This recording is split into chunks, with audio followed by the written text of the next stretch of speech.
नमस्कार दोस्तों, स्वागत है आपका अपने YouTube channel Anurag Gaur educational revenue and other video channel में। दोस्तों, आज का वीडियो शुरू करने से पहले आप सभी से एक छोटी सी रिक्वेस्ट है।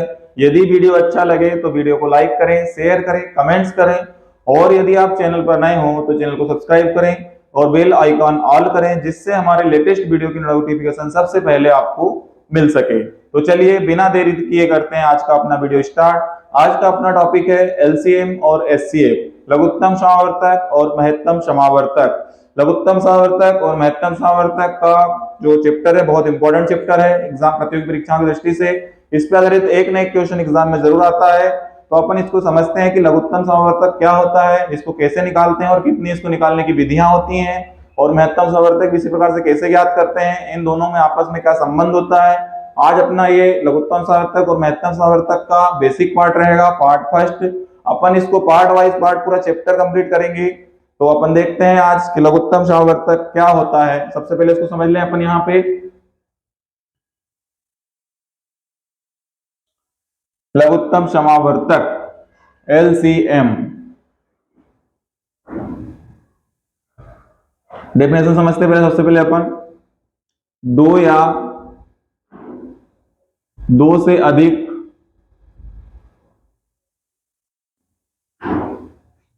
संख्याओं का लघुत्तम समावर्तक वह छोटी से छोटी, ये यहां पे ये ध्यान देने वाली बात है, मैंने क्या लिख रहा हूं यहां पे, छोटी से छोटी, दो या दो से अधिक संख्याओं का लघुत्तम समावर्तक वह छोटी से छोटी संख्या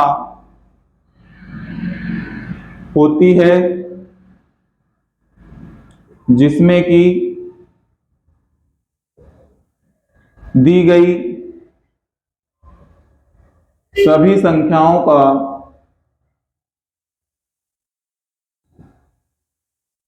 पूरा पूरा भाग चला जाए। क्या लिखा अपन ने दोस्तों? अपन वीडियो को आज पार्ट, चूंकि अपना एलसीएम का पार्ट फर्स्ट है इसलिए हर चीज डिटेल में समझेंगे। क्लियर? यहां पे अपन ने लिख दिया, डेफिनेशन लिख दी इसकी। इसका एग्जांपल देख लें अपन। एक माना संख्या 8 और 12 है, ठीक है, तो इनका लसाअ क्या होगा?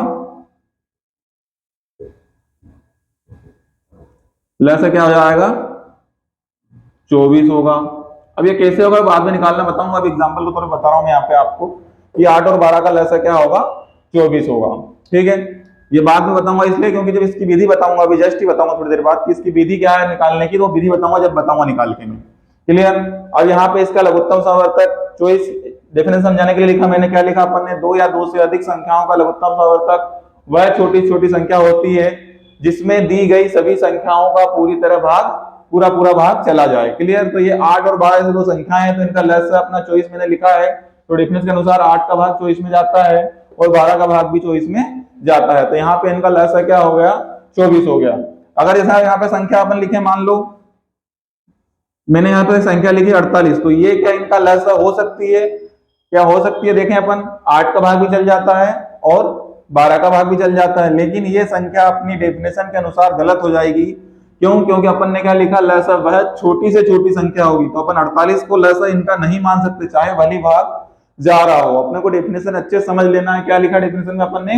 वह छोटी से छोटी। तो क्लियर, यहाँ 48 इसको अपन गलत है, ये अपने इनका इसका लसाअ अपन 48 को नहीं मान सकते हैं। क्लियर?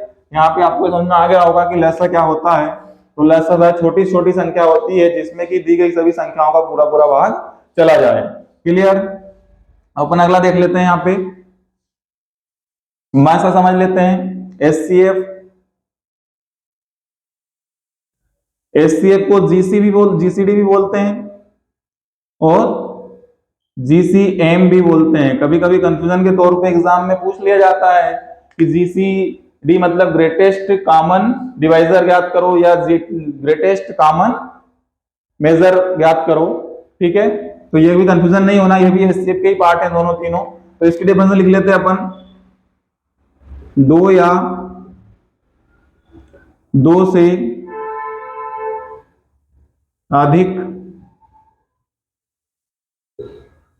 संख्याओं का मस, अब क्या लिखेंगे अपन, महत्तम समवर्तक मस वह बड़ी से बड़ी। अब क्या ध्यान देना अपने को, यहाँ पे क्या लिखा था अपन ने, छोटी से छोटी, यहाँ पे क्या लिखा, बड़ी से बड़ी संख्या होती है जिसका कि दी गई सभी संख्याओं में पूरा पूरा भाग चला जाए। क्लियर। यहाँ पे क्या लिखा अपन ने, दो या दो से अधिक संख्याओं का महत्तम समवर्तक वह बड़ी से बड़ी संख्या होती है। यहाँ पे क्या था अपना, छोटी से छोटी, तो यहाँ पे क्या लिखा अपन ने, बड़ी से बड़ी संख्या होती है जिसका कि दी गई सभी संख्याओं में पूरा पूरा भाग चला जाए। और यहाँ पे क्या था, जिसमें दी गई सभी संख्याओं का भाग चला जाए, पूरा पूरा भाग चला जाए। दोनों में डिफरेंट है, दोनों को अच्छे से समझ लेना। यहाँ पे अपन ये देखें, एग्जाम्पल देख लें इसका, जैसे अपन वही संख्या ले लें अपने, माना संख्या 8 और 12 है, तो इनका मस क्या होगा, बड़ी से बड़ी संख्या लेना अपने को। इसमें 4 का भाग भी चला जाएगा और इसमें भी चला जाएगा, इसमें भी चला जाएगा, तो मस इनका क्या हो जाएगा, 4 होगा।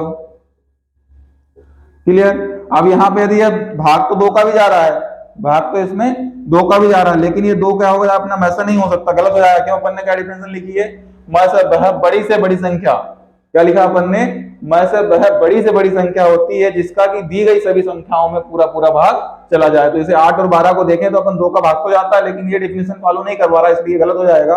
और अपना मस क्या होगा, एक्चुअल में सही में 4 होगा।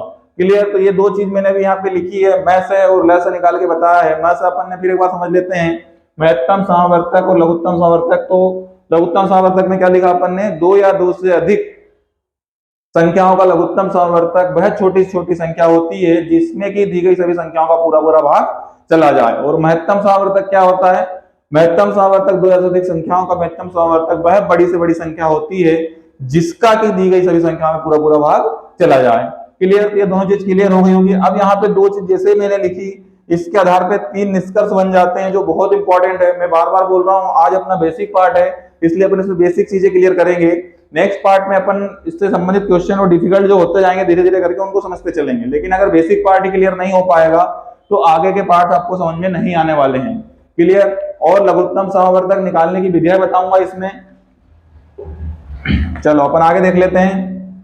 इसमें जो निष्कर्ष बनेंगे वो क्या बनेंगे मैं देख लेता हूँ, लिख लेता हूँ यहाँ पे। आपको 3 निष्कर्ष मेन बनते हैं और 3 निष्कर्षों पे क्या क्वेश्चन बनते हैं वो भी बताएंगे।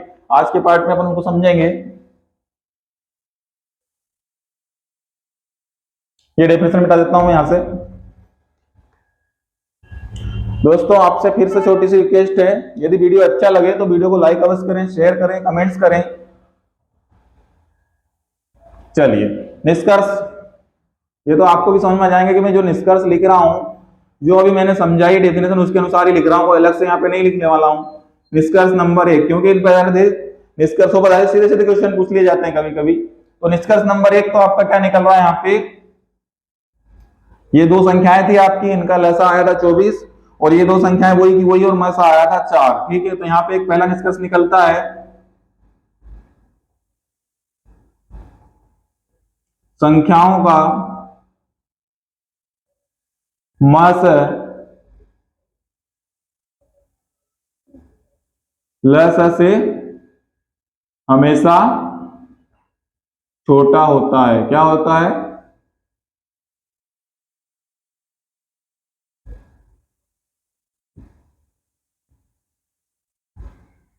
क्लियर।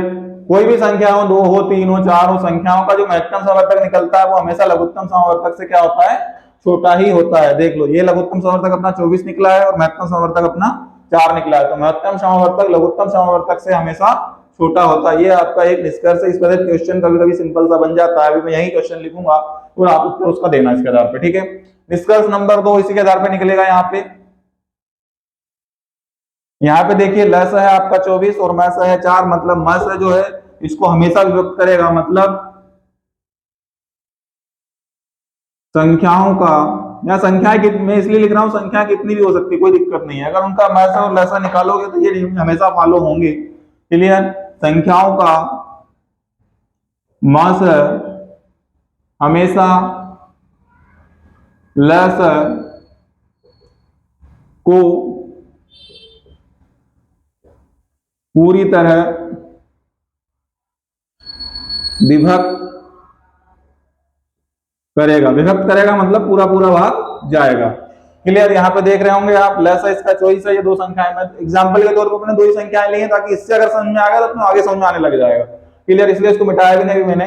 लेस है इसका क्या है, यहाँ पे 24 है, और मैस है क्या है, 4 है। 4 का भाग 24 में जाएगा कि नहीं जाएगा? क्लियर? तो ये आपका दूसरा नियम यहाँ पे क्लियर हो जाता है। संख्याओं का मैस हमेशा लेस को पूरी तरह विभक्त करेगा, ऐसा होता ही है। क्लियर? चलो अगला देख लेते हैं अपन। इसी आधार पर एक निष्कर्ष निकल जाएगा अपना। एक निष्कर्ष क्या निकलेगा अपना, यहाँ पे देखो, ये भी बहुत इंपॉर्टेंट क्वेश्चन है, मतलब निष्कर्ष है। इसके आधार पर भी क्वेश्चन अपन समझेंगे एक एक करके। दो संख्याओं, हाँ लेकिन ये दो संख्याओं पे लागू होता है, ठीक है। दो संख्याओं का गुणनफल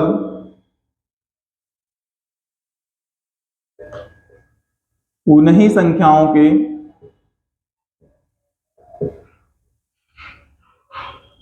लस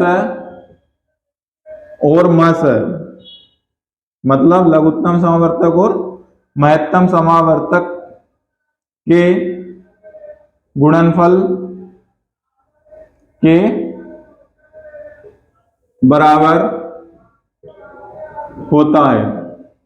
क्लियर? यहां पे अभी अपन समझ लेते हैं। यहां पे मान मतलब इसको फार्मूले के तौर पे भी लिख सकते हैं, इसको ये डेफिनेशन लिखे अपन नहीं, फार्मूले के तौर पे क्या लिखा आएगा, फार्मूले के तौर पे लिखा आएगा आपका पहली संख्या इंटू दूसरी संख्या बराबर मस इंटू लस। क्लियर? आपने देखा होगा अपन ने दो संख्याएं ली थी, 6 और 8, सॉरी 8 और 12 ली थी अपन ने। क्लियर? उनका मस अपन ने क्या निकाला था, 4, और लस क्या निकाला था, 24। मतलब ये दोनों के आपस में बराबर होना चाहिए। 12 × 96 और 24 × 2 = 48, 24 × 3 = 72 और 24 × 96। मतलब ये अपना नियम क्या निकला, जो निकला पहली संख्या और दूसरी संख्या का जो गुणनफल होता है हमेशा मैस और लस के गुणनफल के बराबर होता है। यहाँ पे अपन ने 3 नियम लिख लिए, मतलब इनके आपस में जो संबंध है वो 3 प्रकार से निकले हैं। मैस लस में क्या संबंध होता है मैंने आपको बताया। नंबर 1 लिखा अपन ने कि किन्हीं भी संख्याओं का मैस हमेशा लस से छोटा होता है। और नंबर 2 अपन ने लिखा है, क्या लिखा है, कि जो संख्याएं होती हैं संख्याओं का मैस हमेशा लस को पूरी तरह व्यक्त करता है। और तीसरा अपन ने जो लिखा है, ये दो संख्याओं पे लागू होता है। तीसरा लिखा है कि दो संख्याओं का गुणनफल दो संख्याओं का गुणनफल उन्हीं संख्याओं के मैस और लस के बराबर होता है। क्लियर? तो ये आपस में 3 संबंध हो गए। इन पर आधार में क्वेश्चन पूछ लेता हूं आपसे फटाफट से।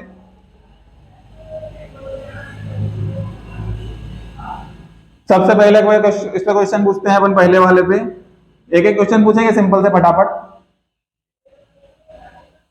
हाँ, दो संख्याओं का मैस 36 है तो उनका लस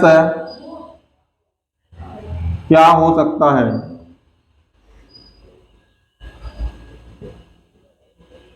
ठीक है, ऑप्शन ये दे दिया आपको 18, बी दे दिया 9, सी दे दिया 72 और डी दे दिया 104। क्लियर? तो यहां पे क्या बनेगा अपना, ये नियम जो है अपने इसके अनुसार इसका आंसर अपन बता सकते हैं क्या। दो संख्याओं का मैस 36 है तो उनका लस क्या हो सकता है। तो यहाँ पे नंबर 1 और 2 के अनुसार आप उत्तर दे सकते हो। पहले के अनुसार तो उत्तर ये भी दे सकते हो गलती से, क्योंकि बड़ा होता है तो। और दूसरे के अनुसार उत्तर क्या दे सकते हो, दूसरे पहले दोनों के अनुसार उत्तर वैसे अपना यही है। क्यों? क्योंकि ये दोनों डेफिनेशन को फॉलो कर रहा है अपना। क्लियर। तो इसका उत्तर क्या आ गया यहाँ पे 72। ये उत्तर तो अपन दे ही नहीं सकते हैं क्योंकि अपनी डेफिनेशन के अनुसार ल से म से हमेशा म से ल से हमेशा बड़ा होता है। क्लियर। चलो नेक्स्ट देख लेते हैं इसी में क्वेश्चन एक टाइप का और।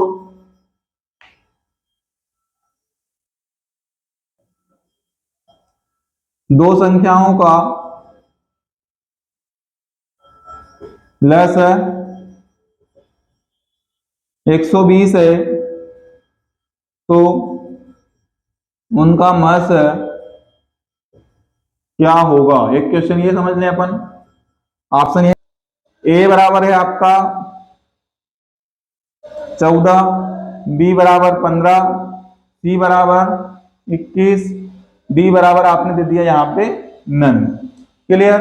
तो यदि यहाँ पे आपका डेफिनेशन आपको सेकंड वाली डेफिनेशन क्लियर नहीं है, सेकंड वाली डेफिनेशन क्या है अपनी, संख्या निष्कर्ष मतलब बोला जाए तो संख्याओं का मस हमेशा लसा को पूरी तरह व्यक्त करता है। यदि आपको ये चीज क्लियर नहीं है तो इसका उत्तर निकालना बहुत डिफिकल्ट हो जाएगा, क्योंकि यहाँ पे आपको संख्याएं भी नहीं दी गई है कि आप संख्याओं के फार्मूले फिट कर लो कि पहली संख्या इनटू दूसरी संख्या बराबर मस है इनटू लस है, वो भी नहीं कर सकते अपन। अपने को यदि ये नियम पता नहीं है सेकंड वाला, इसका उत्तर देना थोड़ा डिफिकल्ट हो सकता है। या तो उत्तर अपन नन भी लगा सकते हैं, कोई संख्या मिल ही नहीं पा रही है, किंतु अपनी डेफिनेशन के अनुसार क्या कर सकते हैं अपन, अपनी डेफिनेशन में लिखा है कि मस है हमेशा लसा को पूरी तरह व्यक्त करता है। तो कहने का मतलब क्या होगा यहाँ पे 15 8 120। ठीक है, मतलब इसका आंसर क्या जाएगा अपना, ये आ गया। क्लियर। अब एक और सवाल समझ लेते हैं अपन तीसरे नियम के आधार पे। सिंपल सा वही समझेंगे जो मैंने पहले भी एक्सप्लेन कर चुका हूं, पहली संख्या इंटू दूसरी संख्या वाला। और मेरे हिसाब से वो एग्जांपल में आपको समझ में आ गया होगा, क्योंकि अपन ने जो 8 और 12 लिया था उसके आधार पे मैंने तीसरा नियम तो एक्सप्लेन कर ही दिया था कि पहली संख्या इंटू दूसरी संख्या। ठीक है। चलो अब अपन देख लेते हैं कि एलसीएम और एचसीएफ कितने प्रकार से निकालते हैं, ये अपन समझेंगे।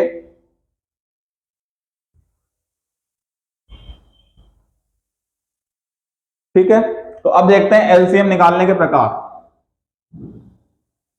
एलसीएम निकालने के जो प्रकार है अपने पास, एक तो है आपकी भाग विधि, नंबर एक जो है आपकी भाग विधि। भाग विधि से निकालने अपन मान लो संख्या आपकी 36, 48 और 60 है।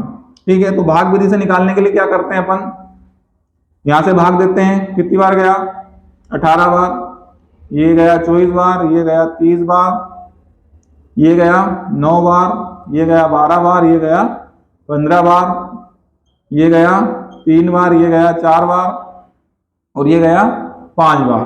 अब यहाँ पे आपको भाग कब तक देना है, यहाँ पे आपको भाग कब तक के देना है, जब तक के नीचे सहअभाज्य संख्याएं न आ जाएं। सहअभाज्य एक बहुत इंपॉर्टेंट चीज है, ये इसके उपयोग आपको महत्तम समवर्तक और लघुत्तम समवर्तक में बहुत होने वाला है। इसका वैसे मैं पूर्व में वीडियो अपलोड कर चुका हूँ, लेकिन इसकी आवश्यकता यहाँ पे पड़ रही है, इसलिए हल्का सा यहाँ पे भी इसको एक्सप्लेन कर देता हूँ। क्योंकि आप कंटिन्यू भाग नहीं देना आपने को, जहां सहअभाज्य संख्याएं को प्राइम नंबर जहां पे आ जाए वहां पे आपको रुक जाना है। क्लियर। कैसे सहअभाज्य संख्या किसको बोलते हैं अपन, ये 3 4, मतलब जिसमें कोई भी कॉमन फैक्टर ना निकले वो सहअभाज्य संख्याएं होती है। जैसे 3 4 अपने नीचे लिखी है 5, ये सहअभाज्य संख्या हो गई। 5 7 कुल मिला के निष्कर्ष ये है कि यदि जिनका महत्तम समवर्तक 1 हो, मतलब जिनका जिन संख्या में ओनली एक का ही भाग जाए कॉमन तौर पे, वो संख्याएं आपस में क्या कहलाती हैं, सहअभाज्य संख्याएं कहलाती हैं। इसको अपन सहअभाज्य संख्याएं नहीं बोल सकते हैं। ये जो संख्या है सहअभाज्य संख्याएं नहीं है। क्यों नहीं है, क्योंकि इसमें 2 का भाग भी चला जाता हो, 4 का भाग भी चला जाता है, इसलिए सहअभाज्य संख्या ये है। तो अपने जब लसा निकालते हैं तो अपन क्या करते हैं, ये भाग देते जाते, कब तक भाग देते जाते, तब तक नीचे सहअभाज्य संख्या है, क्योंकि पूरा भाग देने में समय खराब करने वाली बात है अपने को, यहाँ पे कोई मतलब नहीं है भाग देने से। अपने को क्या करना है, इन सबका आपस में क्या कर लेना है, मल्टीप्लाई कर लेना है। क्लियर। तो ये क्या हो जाएगा अपना 2 into 2 into 3 into 3 into 4 into 5। Clear. तो यहाँ पे देखे 2 दूनी 4 और 12 दूनी 24 और 12 36 और 36 अपना हो गया, ये 36 के बाद 36 दूनी 32, 36 3 108, 36 को 144 और 144 समझे 720। क्लियर।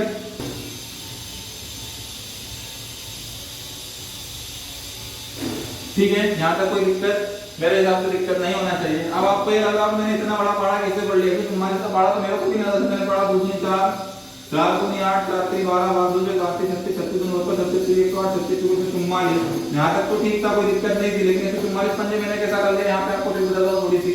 144 में 5 कह दिया, आपको गुणा करना है तो क्या करना है, देखो सिंपल सा बताता हूँ मैं। यहाँ पे आपको इसको इस टाइप से लिखना, मतलब ये माइंड में करना है अपने को। अभी तो मैं बोल मिला के क्या हुआ इसमें, ये कोई बात हो गई। और यहाँ पे क्या करा मैंने, मतलब इसको एक्सप्लेन करने के लिए 0 बढ़ाया और 2 का भाग दे दिया। कहने का मतलब ये जो भी आपकी संख्या रहती है उसमें अपन ने क्या करा, एक 0 लगा के 2 का भाग दिया। ये क्या हो गया, 2 सत्ते 14, 2 दूनी 4 और 0 का 0, 700। इस टाइप से आ गया। ये माइंड में कैलकुलेशन हो जाता है तो स्पीड बढ़ जाती है, ठीक है। नहीं तो आपको लगेगा 144 का पहाड़ा मुझे याद है, ऐसा मेरे लिए भी संभव नहीं, शायद किसी के लिए भी संभव नहीं कि इतना बड़ा पहाड़ा याद कर ले। कोई ना कोई ट्रिक के साथ उत्तर निकाला जाता है उसमें भी, क्लियर। तो यहाँ पे जैसे सहवास संख्याएं आती हैं वो अपना क्या जाता है यहाँ पे उत्तर, मतलब वहां से अपने को मल्टीप्लाई पूरा ले लेना, आगे भाग अपने को नहीं देना। ये तो क्या हो गई आपकी लघुत्तम सावर्तक निकालने की भाग विधि। मैं एक बात आपको यहाँ पे वो क्लियर कर दूं कि यदि आपने विभाज्यता के नियम याद कर लिए हैं या समझ लिए हैं, और यदि विभाज्यता के नियम आपको याद है तो लघुत्तम सावर्तक और महत्तम सावर्तक चैप्टर आगे चल के आपके लिए बहुत इजी होने वाला है। और यदि वो पार्ट आपने नहीं देखे हैं तो आप अपने पूर्व के वीडियो में अपलोड मैंने किए हैं विभाज्यता के नियम 1 से लेकर 11 तक, तो आप कंफर्म कर ही लें, ताकि आपको ये पार्ट के आगे के जो सवाल रहेंगे बहुत इजी रहेंगे, क्योंकि मैं उसी के आधार पर समझाऊंगा उनको, क्लियर। अब यहाँ पे देखते हैं अपन आगे। एक विधि तो अपनी क्या होगी, भाग विधि। दूसरी विधि होती है अपनी, दूसरी है अपनी गुणनखंड आवलिक घात विधि या घातांक विधि, जो भी कहें अपन, कोई दिक्कत नहीं है उसमें, क्लियर। इसको मिटा दूंगा यहाँ पे,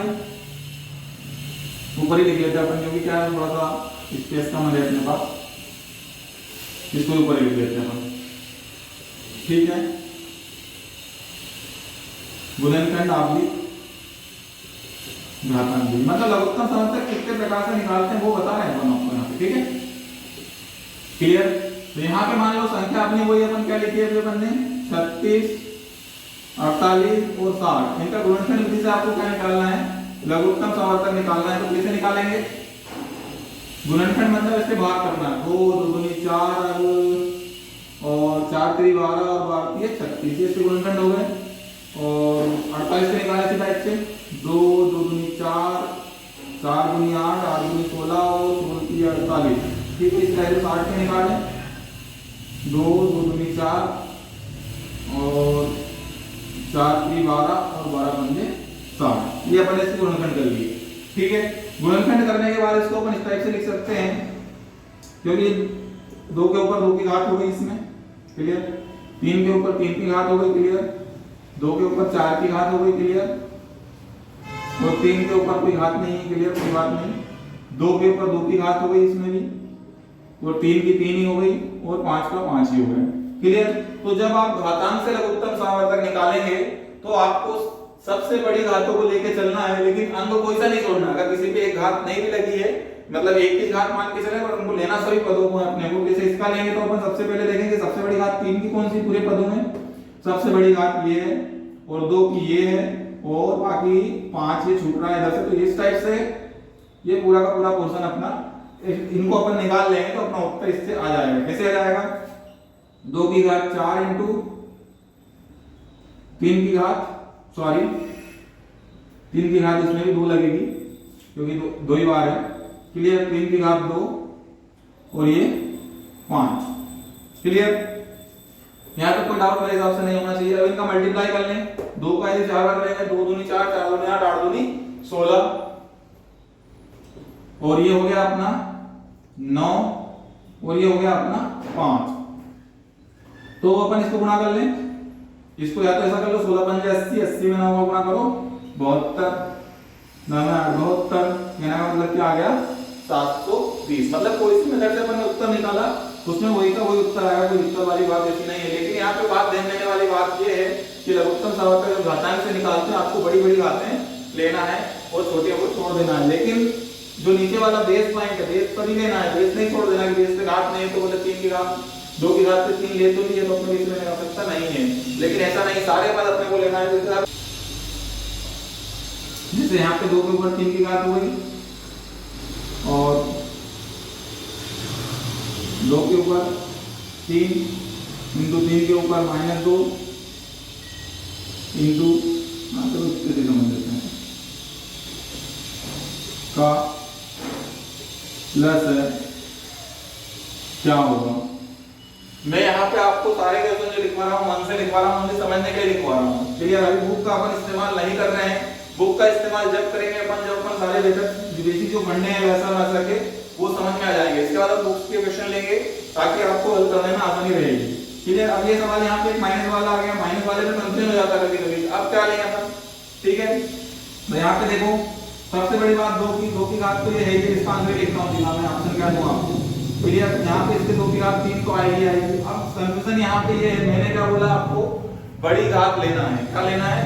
बड़ी घात लेना है। लेकिन माइनस में क्या है, बड़ी घात अब आपको समझ में आना चाहिए कि माइनस में 1 बड़ा है या माइनस का 2 बड़ा है। तो आपको ये पता होना चाहिए माइनस का 1 बड़ा है। ठीक है, ये कैसे आप समझ सकते हैं? मान लो किसी व्यक्ति के ऊपर -1 रुपए का कर्जा है और एक व्यक्ति के ऊपर -10 रुपए का कर्जा है। क्लियर? तो बड़ा व्यक्ति कौन हुआ? यही हुआ क्योंकि इसके पास कम कर्जा है। क्लियर? तो यहाँ पे कहने का मतलब ये है -1 लेना पड़ेगा अपने को। क्लियर? तो ये आपका उत्तर होगा, मतलब माइनस की घात में छोटी घात लेते हैं। क्लियर? वो होती बड़ी है, लेते हैं अपन छोटी। क्लियर? यहाँ पे समझ में आ गया होगा मेरे हिसाब से। अब इसको अपन देख लेते हैं आगे, मासा में देख लेते हैं कि मासा कैसे निकालते हैं और उसको कैसे समझते हैं। मासा निकालने की भी 2 विधियां हैं अपने पास। पहली है भाग विधि। क्लियर? भाग विधि को अपन जैसे 36, 48, 60 कितने का भाग देंगे अपन 2 के देने के लिए 18, 24, 15, 9, 12, सॉरी 15 यहाँ पे 30 आएगा, यहाँ पे आएगा 15। क्लियर? अब किसके जाएगा अपना 3 तरह के 9, 3 चौक 12, 3 पंजे 15। मैंने क्या बोला था आपको? अब यहाँ पर अपना एचसीएफ हो गया है ना, क्या हो गया? एचसीएफ, जीसीडी या जीसीएम, ये आपको बहुत कम देखने को मिलेगा। ये जो शब्द मैंने यहाँ पे लिखे हैं, वर्ड लिखे हैं, greatest common divisor, greatest common measure या हाईएस्ट कॉमन फैक्टर। एचसीएफ की मीनिंग होता है, तीनों का कोई अलग से नाम नहीं है, वैसे तो अलग से नहीं है, लेकिन कंफ्यूजन हो जाता है कभी कभी क्वेश्चन में। एचसीएफ की जगह ये पूछा जाएगा, दिक्कत हो जाएगी। क्लियर? यहाँ पे देखिए अब भाग दिया अपन ने, 2 का गया, 3 का गया, 2 का 2 बार गया, 3 बार गया। ठीक है, अब यहाँ पे आपको भाग नहीं देना, ये मैंने बोला था लघुत्तम समवर्तक निकालते समय। जहां पे आपको सहभागी संख्याएं मिल जाए वहां पे आपको भाग देना बंद कर देना है। लेकिन लघुत्तम समवर्तक जब निकाला था तो आपको मैंने बताया था कि 2 मतलब इनका गुणा करने के बाद इनको भी लेना है। लेकिन महत्तम समवर्तक में ऐसा नहीं करना है। महत्तम समवर्तक में जब जहां तक सभी पदों में भाग गया उतने पदों को लेना है। क्लियर? बस इसको इतना ही लेना है। तो ये क्या आ गया आपका 12। क्लियर? यहाँ मेरे हिसाब से भाग विधि से महत्तम समवर्तक निकालना आपको समझ में आ गया होगा। क्लियर? अब एक विधि अपनी दूसरी है, कौन सी? गुणनखंड और घातांक के लिए वही वाली, इसको भी अपन समझ लेते हैं। पे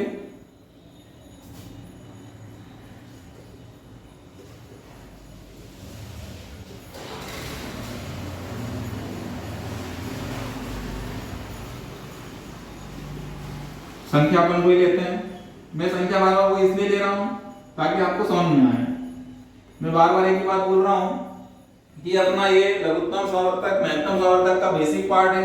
इसमें अपन हर चीज को डिस्कशन में ले रहे हैं, धीरे धीरे समझ रहे हैं। अगले पार्ट में लेवल थोड़ा डिफिकल्ट हो जाएगा। अगर आपने फर्स्ट पार्ट नहीं देख पाओगे तो सेकंड पार्ट थोड़ा समझने में दिक्कत आपको आएगी। क्लियर? और एक और रिक्वेस्ट कर रहा हूं आपसे बार बार कि विभाज्यता के नियम आप 1 से लेकर 11 तक को कंफर्म कर ही लें, ताकि अगले जो पार्ट अपन एलसीएम और एचसीएफ के पढ़ेंगे उसी आधार पर पढ़ेंगे तो आपको जल्दी समझ में आएगा। क्लियर? तो देखिए अपन गुणनखंड करते हैं। इसके 36 के गुणनखंड अपन ने पहले भी करे थे। 2 2 दूनी 4, 4 3 12 और 12 36। क्लियर? 48 के 2 2 दूनी 4 दूनी 8 दूनी 16 48। 60 का 2 2 दूनी 4 4 3 12 12 पंजे 60। इसको यदि घात के तौर पे लिखोगे आप तो 2 की घात 2, 3 की घात 2, इसको लिखोगे 2 की घात 4 और 3 की कोई घात नहीं लगने इसमें। इसको लिखोगे तो आप 2 की घात 2 3 इंटू 5। अभी यहाँ पे एक चीज और अच्छे समझ लें कि मैंने जब लस निकालने का बोला था घात लेना है और सारे पदों को लेना है। लेकिन जब महत्तम समावर्तक निकालते हैं तो अपने को छोटी से छोटी घात लेना है और वो ही पद लेना है जो सभी में कॉमन हो। किसी एक में अगर छूटा हुआ है तो वो पद अपने को नहीं लेना है। क्लियर? कैसे ये अपन समझ लेते हैं। आप यहाँ पे देख रहे होंगे 2 सभी में दिख रहा है। क्लियर? तो 2 को अपने को लेना है, ले लिया 2 को मैंने। 2 को लेने के बाद ये देखना है कि घात सबसे छोटी कौन सी है। 4 नहीं लेना है अपने को, घात छोटी वाली कौन सी है, ये वाली है। फिर देखना है अपने को 3 सब में दिखाई दे रहा है आपको। क्लियर? घात छोटी वाली कौन सी है, या तो इसको मान लो या इसको मान लो, एक ही घात है, 2 वाले को नहीं लेना है। क्लियर? और चाहो तो इस पे भी लगा लो, इंटू 5 नहीं लेना है 5 को। अपने को ओनली जो पद सभी में है वही पद लेना है। मतलब इसमें से कुल मिला के आपको क्या ले लेना है, इसको इस टाइप से ले लो। क्लियर? क्या आ गया ये 12। आपने देखा होगा उससे भी क्या निकला था, इससे भी क्या निकलेगा, ये 12। इसी आधार पे क्वेश्चन आपसे पूछ लेता हूं मैं फटाक से।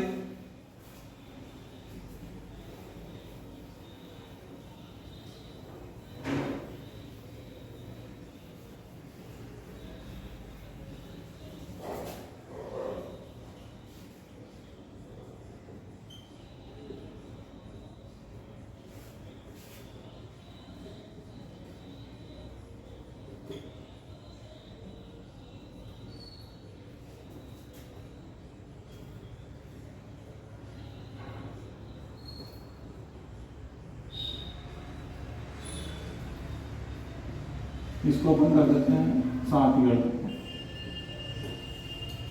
ठीक है, इसका मसला क्या होगा, मसला क्या होगा। क्लियर? तो यहां पे मैंने बताया आपको छोटी से छोटी घात लेना है। कौन सी लेना है, छोटी से छोटी घात लेना है, और जो पद सभी में है वही पद लेना है। क्लियर? मतलब कहने का 2 का देखें अपन तो 2 में सबसे छोटी घात कौन सी दिख रही है आपको, ये वाली। 2 तो आ गया, 2 सभी में है भी इसलिए आ गया। 3 भी सभी में दिख रहा है आपको, नहीं दिख रहा है, इसमें नहीं आया, तीसरे में तो नहीं लेना है। 5 भी आपको कहीं से कहीं तक नहीं दिख रहा है, तो कहने का मतलब इसका बस इतना ही आंसर आएगा। क्लियर? मतलब इसका मतलब क्या निकल जाएगा, 2 की घात 1। कॉमन एक यही है और उसमें सबसे छोटी घात आपकी ये है, तो इसका आंसर क्या निकल जाएगा, ओनली ऑन 2।